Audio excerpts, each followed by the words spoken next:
लक्ष्मीं गणपगामिनीं यस्यां हिरण्यवृत्तिं रामस्वं पुरुषाणहाम् अश्वपूर्वां रकमध्याम् अस्ति नारदप्रबोधिनीं श्रीं देवेवपुत्रे श्रीर्मार्यवेदसिकाम् कुङ्कुमपुष्पकं తీసుకోండి आंसोस्मितां हिरण्यप्राकारमारुद्रां भवन्ति तृप्तां कल्पयन्ते वने स्थितां पद्मवर्णां सामिहोते श्रियं चन्द्रां प्रभासां यशसाध्वलम्बीं लोके पुरुषाणां तां पद्मिनीं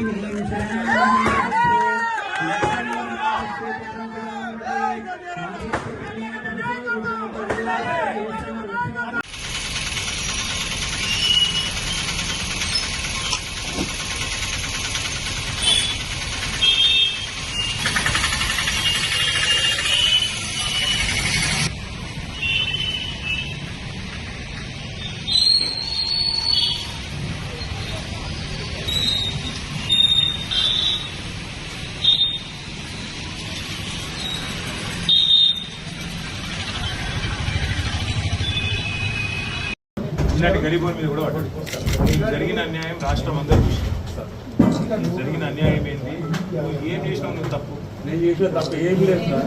నేను 4 సంవత్సరాల పోలే కేటీఆర్ తీస్తానని ఓటమిట్టుకున్నాను సార్. అదే బతుకమ్మ గడగడ నడిపించుకుంటున్నాను సార్. నేను ఎవ్వరిని ఏమన్నా నేను ఎవ్వరి దగ్గరికి పోలేను. నా పని ఏందో నేను చేసుకొని బతుకున్నాను సార్. నేను మబ్బుల 2:30కి లేస్తాను సార్. 2:30కి లేచి మేము ఇద్దరు మార్కెట్లోకి వచ్చి ఛాయ్ అమ్ముకుంటాం సార్. మేము అమ్మే ఛాయ్ అయితే సార్ 100 రూపాయలు కాదు 500 కాదు 6 రూపాయలకు ఒక ఛాయ్ అమ్ముతా సార్. నేను ఓ పుణ్యాలు 5 రూపాయలు ఇచ్చినా తీసుకుంటాను. వాళ్ళు ఏమన్నా వాళ్ళ రేపటి నుంచి రాడు. మనం బతకాలి కాబట్టి ఎంత ఇస్తానో తీసుకున్నాం సార్. నేను ఎవరిని ఏమలేదు సార్. ఎవరు జోలిపోలేదు. నా మీద ఏ కేసులు లేవు. రేపు ఒక్కతో పంచాయతీ పెట్టుకోలేదు. ఆ సార్ పెద్ద సార్ అడా సార్ మన సిరిసిల్ల పెద్ద సార్ అడ. ఆ పెద్ద సార్ వచ్చి మన బతుకమ్మ కట్టచ్చి పోయేటప్పుడు మంచిగా వెంట సార్ వచ్చినప్పుడు ఆ సార్ మాత్రం ఏమనిపించింది ఇటు మన ఓడలు దిగు చూసారు కదా నీ బొమ్మగానే పడదా సార్. నీ బొమ్మగానే పడగా అనిపించిందేమో. మన స్టేషన్ దాకా వేయడో పోలేడు. ఇద్దరు అధికారులు పంపించాడు మున్సిపాలిటీకి ఇచ్చి. నేను లేను సార్. నేను బాత్రూమ్ పోయినా. మా భార్య ఉన్నది. మా భార్య చెప్పినాడు అమ్మ మీరు హోటల్ బంద్ చేయండి మీకు లైసెన్స్ ఎందుకని అడిగినాం సార్. మేము ఎందుకని అడిగితే ఏం చెప్పలేదు. ఎన్నిసార్లు అడిగినా ఏం చెప్పలేదు. అక్కడ రోజు ఛాయ్ తాగడానికి వస్తారు కదా వాళ్ళే అడిగారు ఎందుకు బంద్ చేయమంటారు ఏ కారణం చేత బంద్ చేయమంటారు అని అడిగితే ట్రేడ్ లైసెన్స్ కావాలని అన్నారు. ఎందుకు లైసెన్స్ వీళ్ళు ఏమన్నా అక్రమంగా ఏమన్నా చేస్తురా లైసెన్స్ దేనికని అడిగారు. వాళ్ళు అడిగితే లైసెన్స్ లేదు బంద్ చేయాలన్నారు. మీ ఫోటో ఉంది కాబట్టి ఎలక్షన్లో కోడ్ కాబట్టి తీసేయమని అన్నారు సార్. అంటే అతికేసినాం. అతుక్కోలేదు. అతుక్కోకుంటే ఫోటోనే తీసేద్దామని తీసేసిన తర్వాత వాళ్ళు మున్సిపల్ వాళ్ళు వెళ్ళిపోయారు సార్. వెళ్ళిపోయినాక మేము ఎప్పటిలాగానే షాప్ బంద్ చేసి పోయినాక మళ్ళీ 2 రోజులు తీసుకున్నాం సార్ షాపు. ఎవరు కూడా రాలేరు. అది ఏం అడగలేదు మమ్మల్ని. మేము షాప్ బంద్ చేసుకొని ఇంటికి పోయిన తర్వాత అసలు మాకు చెప్పుడు కూడా చెప్పలేరు. అందులోనే ఆ సామాన్లు అన్నీ అందులోనే ఉన్నాయి. అట్లనే తీసుకొని వేరు. మాకు తెలిసిన వాళ్ళు ఫోన్ చేసి మీ షాపుని తీసుకుపోతురు అని ఫోన్ చేసేసరికి ఈయన పోయిండు సార్.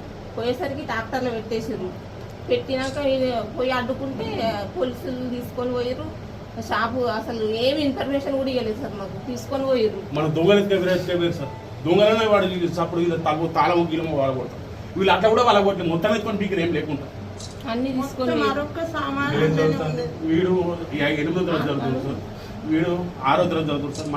మా ఓడించుకుంటున్నాం గీత ఒక పని చేద్దాం సార్. నేనేమన్నా మీకు ఆ రోజు కూడా ఫోన్లో చెప్పినా మళ్ళీ సార్ ఇక మీరు రోడ్ల మీద అమ్మడద్దు. ఎందుకంతో చెప్తాను మీకు నేనేం చెప్పినామన్నా అంటే 5 లక్షలైనా సరే 10 లక్షలైనా సరే అడ్డా మొత్తం కిరాయితో ఉన్న పర్మనెంట్ వ్యవస్థ నీ పిల్లలకు నీకు నీ కుటుంబానికి డోక లేకుండా చేస్తా అని చెప్పిన గాంధీ కాడ చూసినట్టు కదా. ఏడన ఒకటి మంచి చూడు సార్. మంచి చూడు వారం 10 రోజుల లోపల చాలు చేద్దాం సార్. నువ్వు ఇలా నేను రోజు వెంబడబడుతున్నా. నేను రోజు వెంబడబడుతున్నా. చక్రపాణికి నీకెందుకు నేనే చెప్పబట్టి నేను పెట్టిస్తాను. మీరు ఏం చేయరంటే మీకు రోడ్డు మీద ఉన్నట్టు కాదు.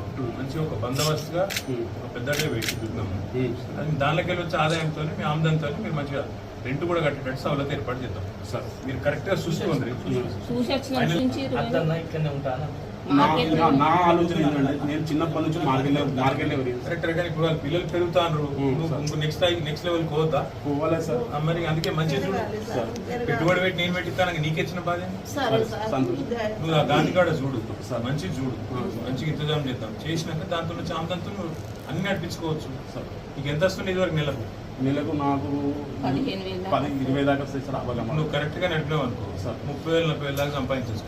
కరెక్ట్గా మంచిగా మనం చేసుకుంటే సార్ అర్థమైంది. అలాగే 14,000 10 13,000 రెంట్ పోయినా ఆ. మళ్ళీ ఇంటికి 27,000 తీసుకొని పోవచ్చు.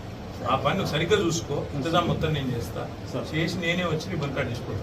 అడ్వాన్స్ అంతా నేను పంపిస్తాను సార్ ఇక నువ్వు వారం రోజుల లోపల చాలు కావాలి. అర్థమైందా? అదే కాకుండా ఇంక వేరే కాడ ఇంకేం నీ ఇష్టం తమ్మి, నువ్వు ఏడ పెట్టుకుంటావు అదే ఇదే కాదు.